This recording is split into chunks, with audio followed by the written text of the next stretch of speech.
드디어 13장입니다. 13장은 느헤미야가 이제 다시 돌아와서 흩어져 있었던 또 여러 가지 무너져 있었던 이스라엘을 개혁하고 있는 모습을 다루고 있습니다. 1절에 그날 모세의 책을 낭독하여 백성에게 들렸는데 그 책에 기록하기를 암몬 사람과 모압 사람들은 하나님의 총회에 들어오지 못한다. 이렇게 해서 3절에 이 백성이 이 율법을 듣고 섞인 무리를 이스라엘 가운데서 모두 분리하였다. 신명기 23장 3절부터 6절의 말씀으로 우리 앞에서 이야기하고 있는 발람 사건, 물론 민수기에 나오는 사건입니다만은 신명기에서 다시 한번 언급을 하죠. 그래서 발람에게 뇌물을 주어 저주하게 하였던 바로 그들은 다시 하나님의 총회에는 들어올 수 없다. 이렇게 이야기해서 느헤미야가 모세의 책을 낭독했고 결국은 그들이 그래서 백성들이 섞인 무리들을 다 분리해냈다라는 것입니다. 왜냐하면은 예루살렘의 성벽은 그대로 건재했는데 이 성전과 성벽을 재건했기 때문에 그것은 건재했지만은 성벽 안에서의 그들의 삶이 지금 곳곳에 무너져 있었기 때문에 섞이기도 하고 무너지기도 하고 흩어지기도 하고 이런 삶의 모습을 지금 느헤미야가 발견하는 것이죠. 그래서 오늘 6절 7절에 그때 내가 예루살렘에 있지 아니하였다. 바벨론 왕 아닥사스다 왕 32년에 내가 왕에게 나아갔다가 며칠 후에 왕에게 말미를 청하고 예루살렘에 돌아왔다. 그래서 원래 느헤미야는 아닥사스다 왕 20년부터 32년까지 총독 업무를 다 마치고 다시 이제 페르시아로 돌아갔다가 다시 왔다는 것이죠. 며칠 후에 왕에게 말미를 청했다. 정확하게 며칠인지는 나와 있지 않기 때문에 많은 학자들이 한 2년 정도의 공백이 있었을 것이다. 왜냐하면 가는 길 오는 길에서 거의 1년 가까이 걸렸을 것이고 어쨌든 한 2년 정도의 아마 공백이 있지 않았을까라고 하는데 그런 가운데 바로 이스라엘이 그렇게 우리 12장에서 성벽 봉헌식을 하면서 즐거워하던 그 소리가 막 주변에까지 울려 퍼지기도 했던 그런 모습들이 철저히 사라진 이런 모습을 오늘 느헤미야가 발견했다는 것입니다. 그래서 그런 확인했던 일이 뭐냐면은 오늘 나와 있는 한 서너 가지 일이죠. 첫 번째 일이 4절부터 9절에 나와 있는 바로 성전의 방을 맡았던 제사장, 사실 대제사장이죠. 엘리야십이 암몬 사람 도비야에게 도비야를 위한 큰 방을 제공한 일입니다. 그 방은 바로 하나님께 제사를 드려야 될 여러 가지 물품들을 보관하는 그런 방인데 그 방에다가 암몬 사람 도비야를 위한 방을 내어줬던 바로 이 일이 악한 일이다. 7절에 하나님의 전뜰에 방을 만든 악한 일을 내가 알았다. 그렇게 해서 느헤미야는 이것을 지금 다시 세우고 있고, 두 번째가 10절부터 14절에 나와 있는, 그러니까 결국은 제사가 무너지니까 결국 레위 사람들에게 줘야 되는 몫을 주지 않은 거죠. 그래서 결국 레위 사람들도 각각 자기 밭으로 도망하였다라고 10절에서 이야기합니다. 그래서 결국은 이들을 다시 찾아서 다시 세우는 그 일을 10절부터 14절에서 했다는 것입니다. 그리고 세 번째 일이 15절부터 22절인데 바로 유다에서 안식일에 술투를 밟기도 하고 곡식을 실은 운반하기도 하고 또 안식일에 예루살렘에 들어와서 물건을 팔기도 하고 장사치들이 와서 계속 안식일을 이렇게 폐하고 이런 모습을 보면서 17절 보면은 너희가 어찌하여 이 악을 행하여 안식일을 범하느냐, 이 악한 일을 바라보면서 다시 이 안식일을 새롭게 하는 모습이 세 번째 일입니다. 그리고 네 번째가 23절부터 28절에 나와 있는 바로 이방 여인들 아스돗 또 암몬 모압 사람들을 아내로 삼고 결국은 그 아내로 말미암아 가정에서 이제 자녀들이 유다 말은 못하는데 이방 여인들의 말을 하고 이런 모습 보면서 이 가정과 공동체를 바로 세우는 그 일을 했다라는 것을 오늘 우리는 볼 수 있는 것이죠. 결국 오늘 우리가 첫 번째, 두 번째, 즉 도비야에게 방을 내준 사건하고 그리고 레위 사람들에게 싹을 주지 않고 받을 몫을 주지 않았던 이것은 뭡니까? 결국 하나님께 제사 드리고 하나님께 예배 드려야 될 바로 그 성전을 버려두는 일이었죠. 한마디로 다른 말로 말하면 예배가 예배가 무너지고 있는데 그것을 그대로 방치하고 있는 일이었기 때문에 사실은 이 느헤미야는 견딜 수가 없었습니다. 그래서 바로 이 사실을 알고 오늘 8절 보면은 내가 심히 근심하여 도비아의 세간을 그 방 밖으로 다 내어 던지고 9절에 그 방을 정결하게 하고 또 그릇 소재물 유향을 다시 그리로 들여놓았다, 그렇게 이야기합니다. 뿐만 아니라 9절에는 모든 민장들을 꾸짖고 레위 사람들을 다시 불러서 제자리에 다시 세우도록 그렇게 하고 있고, 그렇게 하자 11절에 그렇게 하니까 12절에 온 유다 사람들이 곡식 새 포도주 기름의 11조를 가져다가 곡간에 드렸다, 이렇게 합니다. 그리고 이 느헤미야는 제사장 또 셀레마 서기관 사독 레위 사람 부다야 창고대기로 삼고 또 하난 이 사람을 버금으로 삼아서 어쨌든 그들은 충직한 자로 인정되었기 때문에 그들을 분배하는 일을 맡겼다라고 이야기하고 있는 것입니다. 예배가 회복되었을 때 그들은 참 즐거워했습니다. 그리고 그 즐거움은 주변 사람들에게까지도 막 들려져서 주변 사람들의 얼마나 우리가 가지고 있는 하나님 만난 즐거움들이 막 사람들에게 퍼지는 이런 역사가 예배가 회복되었을 때 일어났던 역사였고, 그것이 바로 조금 전 느헤미야가 총독으로 있으면서 성벽 봉헌식을 행했을 때의 모습이었습니다. 그러나 시간이 조금 흘렀고 지도자가 자리를 비웠습니다. 그들이 열심히 수고했던, 그래서 재건했던 성전과 성벽은 그대로 있었습니다. 그러나 그들의 예배는 성전 안에서, 그 성벽 안에서 서서히 무너져 내려가고 있었다는 것입니다. 하나님의 전 뜰에 도비아를 위한 방을 따로 만들었습니다. 하나님을 예배해야 될 중심에 다른 욕심과 욕망이 자리를 틀고 앉도록 내주었다는 말이죠.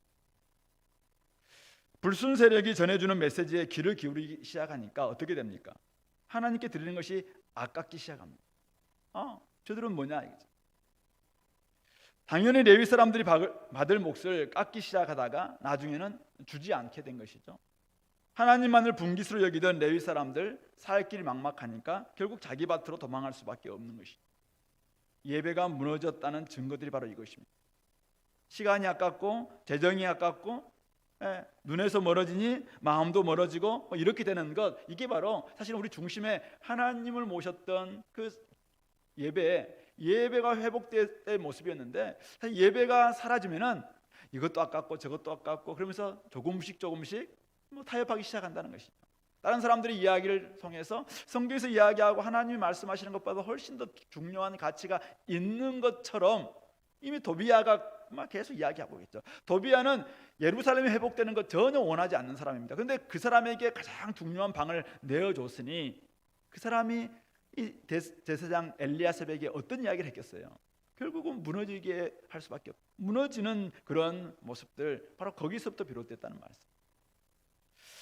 우리가 매주일 예배당에 모였고 탁월한 목사님을 통해서 전해주는 메시지를 통해서 늘 은혜 받았고, 때로는 따끔한 충고와 책망으로 정신을 차리곤 했습니다. 예배를 사모하였고 모이기를 즐겨했습니다. 예배 습관이 되어 있는 줄 알았습니다. 예배당에 자동적으로 모일 수 있었기 때문에 자동적으로 예배가 되는 줄 알았습니다.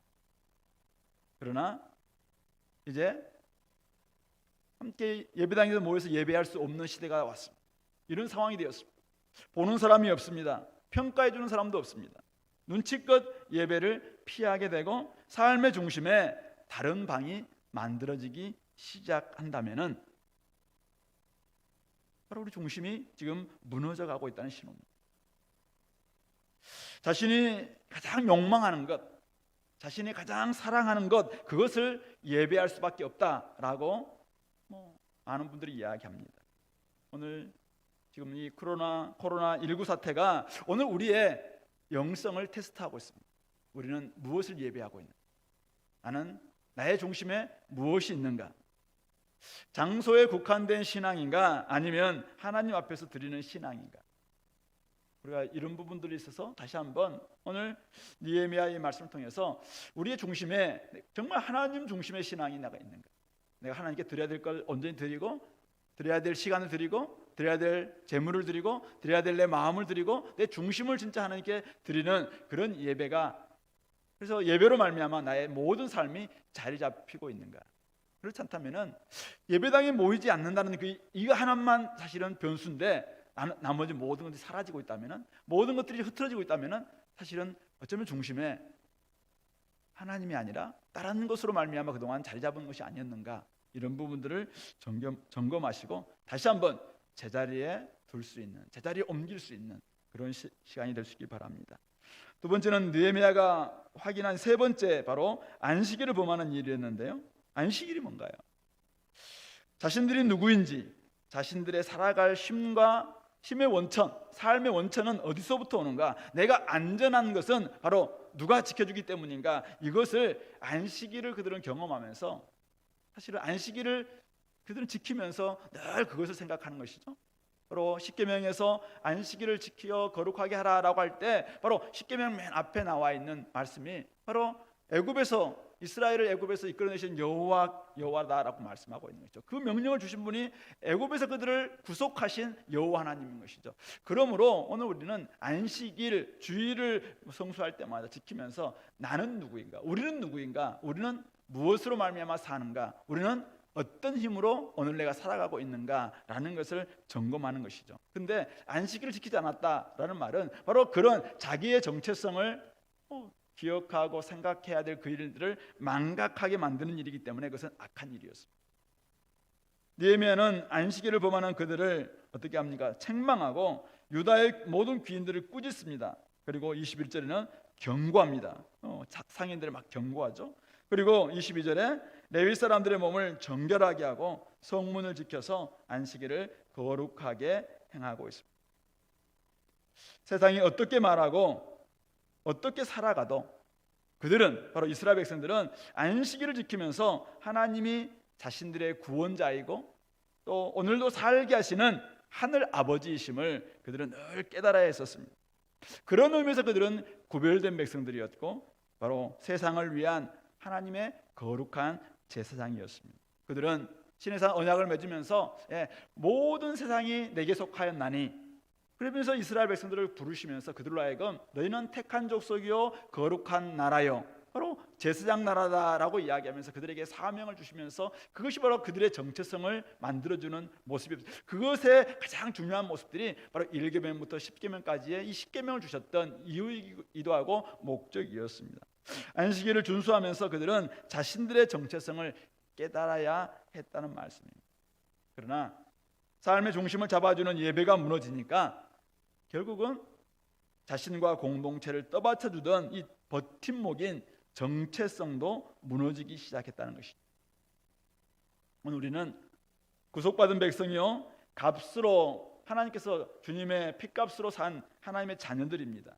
그러므로 우리 로마서의 말씀처럼 바로 1장부터 11장까지의 말씀을 다 말씀하시고 난 다음에, 그러므로 하나님의 모든 자비하심으로 너희를 권하노니 너희 몸을 거룩한 사한 제물로 드리라. 이 세대를 본받지 말고, 이 세대가 어떤 정신을 가지고 우리에게 이야기한다 할지라도 이 세대를 본받지 말고 마음을 새롭게 함으로 변화를 받아 하나님의 선하시고 기뻐하시고 온전하신 뜻을 분별하는 삶, 그것을 추구하는 삶을 살아가는 사람들이 바로 우리 그리스도인들이고, 그것이 바로 우리의 정체성을 확인한 사람들의 삶의 모습이어야 된다는 말씀이죠. 그런 의미에서 주일 성수는 신앙의 바로미터이자 마지노선입니다. 주일을 거룩하게 지킨다는 것이 과연 무엇을 의미하는가? 단지 나를 지키는 것인가요? 그러면 주일을 지키지 않아도 되는 것인가요?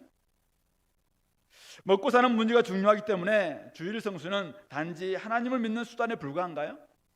이런 질문에 우리들은 정말 솔직하게 한번 답할 수 있어야 됩니다. 지금 세속주의가 거대한 쓰나미처럼 밀려오고 있습니다. 이럴 때 우리는 무엇을 위해서 사는가? 누구를 위해서 사는가? 창조주 하나님을 만나기 위해서 한 날을 정말 우리는 떼어놓고 우리를 구원하신 주님을 마음껏 높이기 위한 이 주일 예배를 우리가 제대로 좀 드리면서, 주일을 제대로 성수하면서 우리의 정체성, 우리 공동체는 바로 어떤 존재인가, 어디로부터 비롯되었는가, 나는 누구인가, 나는 어떻게 살 것인가, 이런 부분들 우리는 주일 예배를 제대로 지키면서, 예배를 제대로 지키면서 우리는 우리 정체성을 다시 한번 정립할 수 있어야 됩니다. 세상 어떤 것보다도 귀하게 여기는 마음으로 우리는 주의 날, 주님의 날, 바로 주일을 기대해야 됩니다. 그리고 거기서 얻은 은혜와 감사로 나머지 모든 날을 주님처럼, 주일처럼 그렇게 보내는 것, 이것이 바로 주일 성수이죠. 물론 우리가 주일만 중요하다는 게 아닙니다. 그러나 주일이라는 바로 안식을 통해서 하나님이 어떤 분이시고 하나님 안에서 우리가 어떤 존재인가라는 것을 온전히 발견하는, 자기 정체성을 확인하는 그런 우리만의 독특한 우리의 문화, 이 주일 성수가 만약 우리가 대충 흐려진다 그러면 우리의 정체성도 무너질 것이고, 그리고 그런 사람들 결국 일주일의 삶도 무너질 수밖에 없는 것이죠. 그런 의미 속에서 오늘 느헤미야가 왜 이 안식일을 그렇게 지키지 않는 것에 대해서 악하다라고 이야기하고 있고 그것을 거룩하게 하면서 그들에게 다시 이야기하고 있는가? 오늘 우리로 하여금 다시 한번 바로 하나님 앞에서 우리가 누구인가, 왜 우리는 주일 성수를 정말 이것을 잘 지켜야 되는가, 예배당에 꼭 나와야 된다, 그것을 이야기하는 것이 아니라 정말 거룩하신 주님께서 우리에게 주일을 허락해 주신 이 부활하신 주님의 날, 그날 우리가 다시 태어나고 부활하고 이제 하나님 자녀가 된 이 날, 우리는 어떻게 그날을 맞이하고 또 보내고 그것을 경축하고 또 기억하고 그것이 결국은 우리의 일주일의 삶을 규정할 수 있다는 것이죠. 그런 의미 속에서 우리는 주일을 제대로 성수하는 것, 이것이 우리의 신앙의 좀 바로미터입니다. 좀 우리의 지표, 주일을 제대로 보낼 수 있는가, 그런 사람들이 나머지 6일을 제대로 보낼 수 있는 것이고, 만약 주일 성수가 무너진다 그러면은 사실은 모든 것이 무너질 수밖에 없습니다. 그런 의미 속에서 우리는 오늘도 우리가 주일 성수 이 부분들은 결코 포기할 수 없다, 함께 모여서 예배해야 된다, 이 말이 아니라 정말 우리는 하나님의 이 날을, 우리에게 허락하신 이 날을 제대로 지킬 수 있는 그런 하나님의 자녀들, 거룩한 백성들 될 수 있길 바랍니다. 네 번째 악한 일은 바로 이방 여인을 맞아 아내를 삼은 일이었습니다. 결혼 중요하죠. 두 사람의 신앙이 만나는 지점입니다. 그런데 오늘 본문을 보면은 바로 이 결혼은 자녀들의 삶과도 밀접하게 연결되어 있음을 발견합니다. 느헤미야는 이 아스돗 방언을 절반쯤 하여도 유다 방언을 하지 못하고 있는 이 자녀들의 모습을 발견하면서 그들에 대해서 책망하고 저주하고, 어떤 사람들 막 때리고 어떤 사람들 막 머리를 뽑고 막 이렇게 하잖아요. 엄청나게 그들을 지금 막 부끄럽게 만드는 거예요. 야, 지금 너희들 자녀들이 유다 방언도 못하는데, 우리 말도 못하는데 아스돗 방언하고 모압 방언하고 암몬 방언하고 막 이런 모습들, 얼마나 자기의 정체성, 자기의 민족의 정체성을 잃어가고 있는가. 이 언어라는 것은, 말이라는 것은 결국은 사실은 그 민족이 누구인가, 자기 정체성을 드러내는 것이거든요. 결국 우리의 이 언어를 통한 우리 삶의 방식이라는 것은 결국 내가 누구인가라는 것을 보여주고 있는 사실은 열매들이죠. 내가 누구인가가 결국은 말로 드러나는 것이고, 삶으로 드러나는 것이고, 삶의 방식으로 드러나는 것이고, 노는 방식, 바로 문화로 드러날 수밖에 없다는 것이죠. 그런 의미 속에서 오늘 이들이 이방 여인들과 결혼하는 문제를 지금 다루고 있는 것입니다. 근데 이번에도 한번 보시면은 28절에 보면은 대제사장 엘리야십이 문제입니다. 그의 손자 하나가 호론 사람 산발랏의 사위가 되었다고. 산발랏, 얼마나 느헤미야가 이 공동체를 세우고 성벽을 세우고 하는데 방해가 했던 사람이 이 산발랏 아닙니까? 근데 대제사장이 아까는 암몬 사람 도비야에게 방내 주고, 이제는 사마리아 호론 사람 산발랏에게 또 산발랏 사위가 되게 하고, 자기 손주기 때문에 어쩔 수 없었다 이렇게 할 수 있을까요? 그럼 어쨌든 대제사장이잖아요. 대제사장. 지금 성전 이스라엘 공동체 영적인 지도자잖아요. 근데 그가 지금 이런 모습을 보였을 때 느헤미야는 어떻게 합니까? 내가 쫓아내어 나를 떠나게 하였다라고 이야기. 그를 이스라엘 공동체에서 쫓아내고 떠나게 하고 있는 것이죠. 예배와 정체성이 무너지면은 우리의 일상생활, 삶의 방식, 문화도 무너질 수밖에 없다는 것이죠. 바로 이 예배는 한마디로 뚝과 같아요. 뚝이 딱 무너지면은, 한번 뚝을 넘어지면은 온 마을이 다 물바다가 되는 것처럼 결국은 삶의 터전도 망가질 수밖에 없다는 것이죠. 하나님을 중심에 모시지 않고 하나님 신앙으로 정체성이 형성되지 않기 때문에 결국은 이방 여인들과 함께 결혼하고 그 자녀들 이렇게 살고 이런 모습들이 삶의 방식, 노는 방식, 뭐 거래하는 방식, 교육하는 방식, 삶의 라이프 스타일 자체가 아예 하나님이 계시지 않는 모습으로 바뀔 수밖에 없다는 것입니다. 그러므로 경건을 통한 이 버팀목이 바로 세워지지 않으면은 다른 모든 생활도 무너질 수 있다, 질 수밖에 없다. 우리는 이 사례들은 역사나 우리 성경이나 곳곳에 오늘날도 많은 사례를 우리는 찾을 수 있을 것입니다. 오늘 주변에서도 얼마나 많은 모습들을 그렇게 하고 있습니다.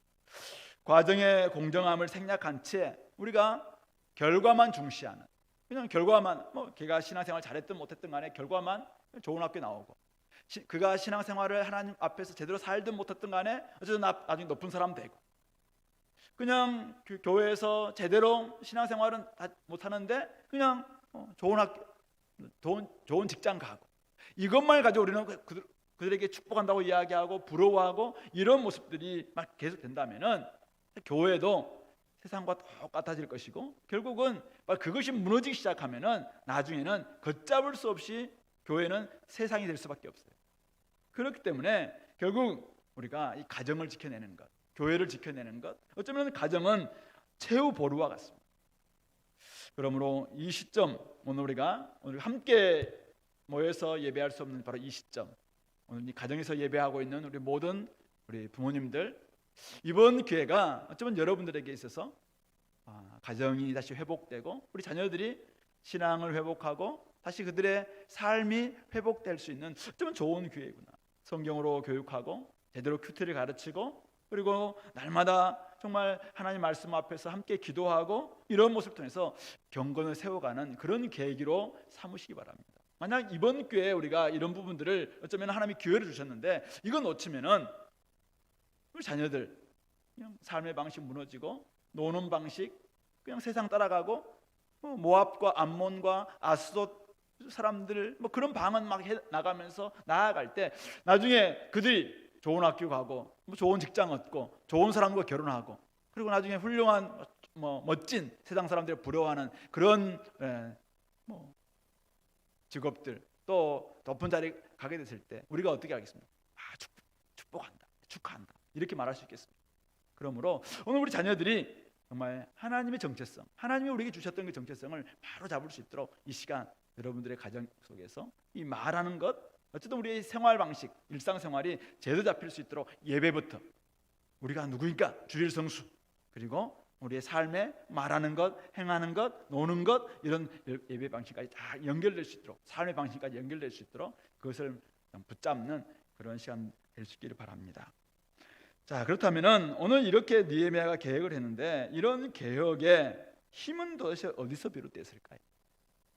분명한 성경의 기준으로 지금 잘못된 부분에서 잘라내고 흐트러진 부분을 제자리에 돌려놓고 있고 잘못된 사람들에 대해서는 따끔하게 책망하고 다시는 그러지 않도록 맹세하게 하기도 하고 대제사장이라고 봐주지도 않고 고위층 자제라고 예외일 수 없는 깊은 죄악을 막 덜어내기도 하고 공동체 전체를 위해서는 막 아픔을 감내하면서도 쫓아내기도 하고 만약 이렇게 느헤미야가 이런 모습들을 할 수 있었다. 물론 그분이 굉장히 탁월한 리더십을 가지고 있었기 때문이다라고 우리가 말할 수 있을 것 같아요. 근데 오늘 우리가 본문을 보면은 몇 가지 우리가 힌트를 발견할 수 있습니다. 오늘 이 느헤미야는 어디에서 이것을 이런 힘들을 얻을 수 있었을까? 이런 깨달음을 얻을 수 있었을까? 첫 번째는 성경과 역사를 통해서 그가 교훈을 받았던 것 같아요. 오늘 1절 보시면은 1절에 그날 모세의 책을 낭독하여 백성에게 들렸는데 그 책에 기록하기를 암몬 사람과 모압 사람은 영원히 하나님의 총회에 들어오지 못하리라. 그렇게 해서 3절에 이 율법을 듣고 섞인 무리를 다 분리시켰다 이렇게 이야기하고 있습니다. 성경, 모세의 책, 율법 분명한 확실한 기준으로 삼았기 때문에 이 명확한 기준을 그는 결코 타협하지 않았어요. 그러니까 이 말씀의 기준에 따라서 이런 강하게 개혁하고 또 힘을 발휘할 수 있었겠다라고 생각해 볼 수 있습니다. 그리고 26절을 보시면은 26절에 또 이르기를 옛적에 이스라엘 왕 솔로몬이 이 일로 범죄하지 아니하였느냐. 그는 많은 나라 중에 비길 왕이 없이 하나님의 사랑을 입은 자라. 하나님이 그를 왕으로 삼아 온 이스라엘을 다스리게 하셨으나 이방 여인이 그를 범죄하게 하였나니. 바로 이 역사를 통해서 그는 지금 교훈을 받고 있는 것이죠. 특별히 솔로몬과 같은 이런 어쩌면은 수많은 사람들이 부러워하는 그런 왕이었지만은, 많은 나라 중에서 비길 왕이 없을 정도로 하나님의 사랑을 입은 자였지만은 하나님의 은혜를 저버리고 결국 이방 여인과 통혼하고 바로 외교 전략으로 많은 여인들을 결국 들임으로 말미암아 결국 그의 나라가 무너질 수밖에 없었다라는 것을 이 느헤미야는 역사를 통해서 깨우치고 있는 것이죠. 물론 그것도 성경 역사이기도 합니다만은 어쨌든 이 성경과 역사를 통해서 그는 끊임없이 배우고 깨달았기 때문에 이렇게 할 수 있었던 것. 역사를 모르는 백성들, 성경을 모르는 우리 성도들이 미래가 없습니다. 그러므로 오늘도 우리가 이 땅에서 끊임없이 자기를 개혁하고 공동체를 새롭게 하고 우리 이 나라와 민족 속에서 우리가 나아갈 길을 다시 한번 새롭게 할 수 있는 힘은 어디서 오는가? 바로 성경을 읽고 역사를 통해서 배울 수 있습니다. 성경을 통해서, 성경은 기본적인 역사잖아요. 좀 과거에 일어났던 일들이에요. 그러나 이걸 통해서 우리에게 지금도 하나님은 끊임없이 우리를 가르치고 있습니다. 그래서 그 교훈을 제대로 받음으로 말미암아, 때로는 책망을 받음으로 말미암아, 때로는 우리가 교육을 받음으로 말미암아 다시 한번 우리가 이 땅에서 어떻게 해나갈 것인가, 이것을 힘을 얻을 수 있는 그런 통로로 삼을 수 있기를 바라고요. 두 번째는 18절인데요. 우리 18절 말씀, 너희 조상들이 이같이 행하지 아니하였느냐. 그래서 우리 하나님이 이 모든 재앙을 우리와 이 성읍에 내리신 것이 아니냐. 그럼에도 불구하고 너희가 안식일을 범하여 진노가 이스라엘에게 더욱 심하게 임하도록 하는도다. 자신이 살고 자신이 겪고 있는 이 실존적인 현실을 통해서 그는 지금 교훈을 얻고 있다라는 것을 볼 수 있습니다. 이스라엘과 유다의 멸망, 그것은 분명히 그들의 조상들이 행한 악한 일의 결과였습니다. 하지만 그 열매는 지금 철저히 후손들 차지입니다. 그들이 지금 겪고 있습니다. 현재 이스라엘 후손들이 겪고 있었던, 지금 느헤미야를 비롯해서 많은 이스라엘 백성들이 또 유다 백성들이 겪고 있었던 이 바벨론 포로 이후의 삶, 페르시아 식민지의 삶, 아름다웠겠습니까? 호락호락하지 않습니다.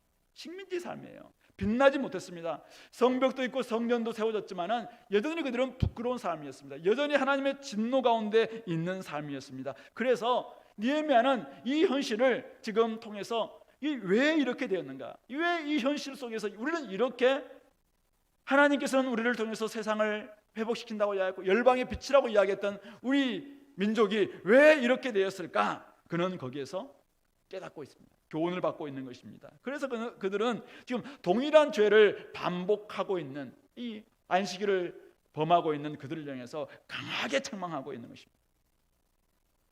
죄악에 대한 하나님의 진노가 지금 우리 현실에 어떤 영향을 미치고 있는지를 보고 깨닫지 못하면은 우리는 제대로 돌이킬 수 없습니다.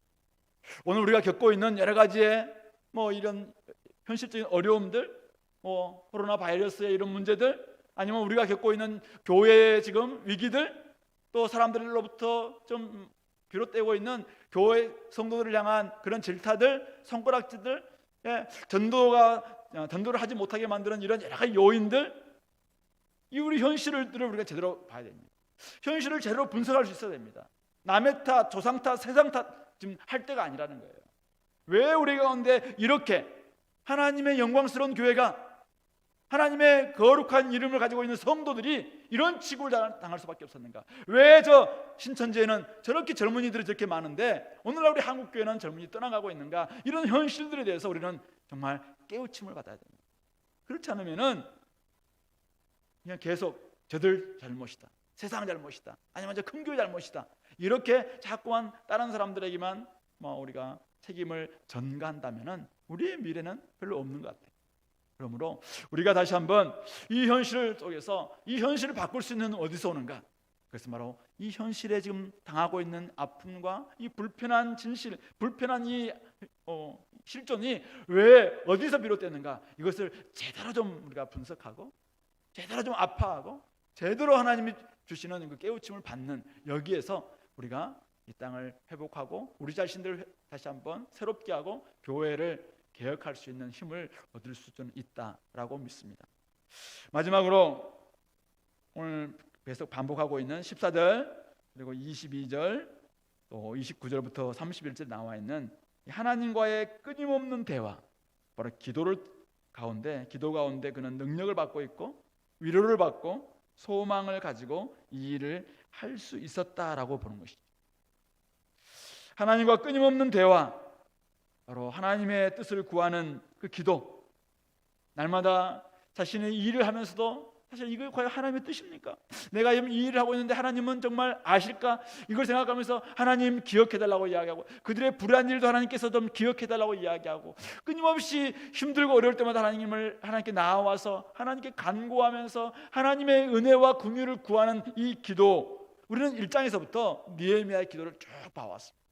그는 모든 사역 현장마다, 저 바벨론 포로 잡혀간 바로 그곳에 술관원으로 있으면서부터 그는 기도했던 사람입니다. 그런데 지금 돌아와서 다시 개혁을 하고 또 많은 사람들을 책망을 하고 꾸짖고 바꾸고 그러면서도 계속해서 기도하는 사람이 바로 느헤미야였다라는 것을 우리는 알게 됩니다.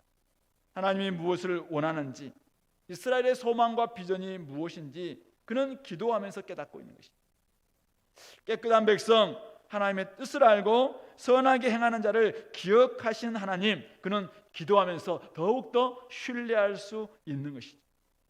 불의하고 악한 현실에 대해서 분개할 수 있었던 힘, 결국 계속되는 기도에서 나왔음을 우리는 알 수 있는 것입니다. 하나님 앞에서 깨어있지 않으면 오늘 살아갈 수 있는 깨달음도 또 내일을 위한 개혁할 힘도 생기지 않는 것 같습니다. 끊이지 않는 기도가 끊임없는 회개와 회복을 가져온다고 믿습니다.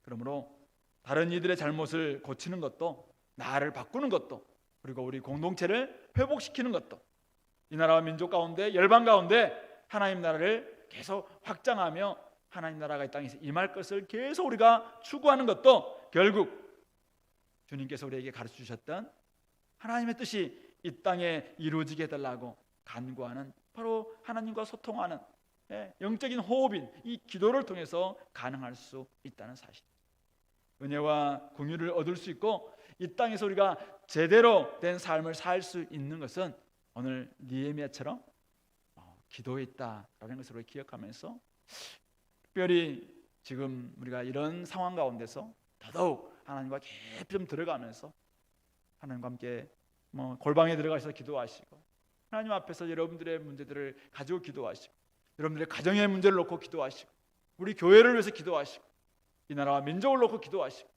더 이상 우리가 남의 탓을 하는 것이 아니라 우리 자신들을 다시 한번 하나님 앞에 내어놓으면서 우리가 회복해달라고, 우리가 다시 한번 능력을 깨달라고, 우리가 더 거룩하게 해달라고, 그런 가운데서 우리가 이 땅을 다시 한번 하나님 나라로 바꾸는 그 힘을 얻게 해달라고 기도할 수 있는 우리 공동체 다 될 수 있기를 바랍니다. 말씀을 맺겠습니다. 오늘 느헤미야의 개혁은 섞인 무리를 분리하고 거룩한 공동체를 세우는 일이었습니다. 시대와 상황이 바뀌었지만은 재물과 하나님을 겸하여 섬길 수 없다는 주님의 말씀은 변함없는 진리입니다. 그러므로 오늘 우리가 하나님 대신 내 마음속에 만몬, 재물, 헛된 것이 들어와 있다면 예배는 점점점 무너질 수밖에 없다는 것이죠. 그러므로 다시 한번 우리는 아무리 시대가 바뀌고 상황이 바뀌었다 할지라도 내 속에 정말 내 중심이 하나님 중심으로 온전히 세워짐으로 말미암아, 예배가 회복됨으로 말미암아 다른 모든 것들이 회복될 수 있게 되길 바랍니다. 주의 백성들이 거룩하지 않으면 세상을 이길 힘도 공동체를 새롭게 할 능력도 없음을 우리는 역사를 통해서 끊임없이 배워야 합니다.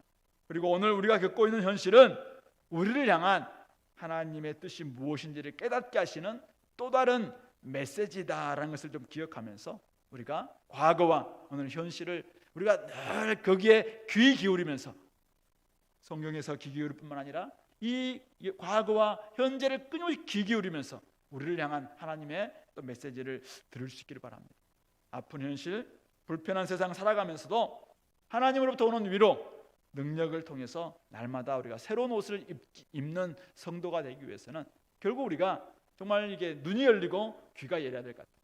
말씀 앞에서 귀가 열리고 이 시대와 또 현실과 또 역사를 통해서 하나님이 끊임없이 우리에게 들려주시는, 자연을 통해서 들려주시고 또 상황을 통해서 들려주시고 또 사람들과 관계 속에서 들려주시기도 하고 PBS 하면서도 막 들려주시기도 하고 하는 데 있어서 우리가 귀를 열지 않으면 안 될 것 같습니다. 그런 의미 속에서 그래 귀를 여셔서 우리가 잘 그걸 통해서 깨우침을 받을 수 있는 우리 교회가 될 수 있길 바랍니다. 거룩한 성도들이 세속과 분리하지 않으면 결국은 맛 잃은 소금이 되어서 밟힐 뿐입니다. 그런 의미에서 오늘 느헤미야처럼 역사, 현재를 통해서 끊임없이 배우시고 또 성경을 통해서 교훈을 받으면서 오늘도 끊임없는 기도, 바로 그걸 통해서 늘 하나님께서 나를 통해서 우리 교회를 통해서 어떤 일을 행하실 것인가 그것을 소망하면서 늘 하나님과 대화하시고 하나님 안에서 호흡하시고 또 새 힘을 또 능력을 회복할 수 있는 우리 공동체가 다 될 수 있기를 이 말씀으로 권면합니다. 우리 같이 한번 기도합시다.